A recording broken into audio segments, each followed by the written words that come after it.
ulit ka farmer. Yan o, talbos na naman tayo. At malapit na rin tayo magtas ka farmer. O yan, meron ng tagi-isang bunga ka farmer. Dahil pinuningan natin ito sa baba para taas ang kakapal. Meron ng tagi-isa ka farmer. Yan. Yan. Hanggang Friday pwede na ka farmer. Yan. Marami na rin ka farmer. Hanggang Friday meron na yan. Yan. Yung ating ampalaya ka farmer. Malapit niya mabubungan yung ano natin.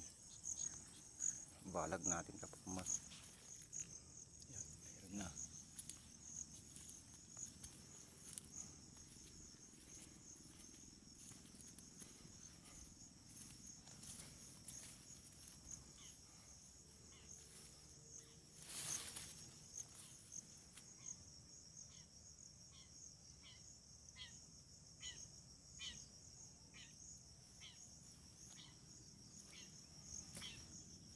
Yan, pupunta lang agno to ka farmer.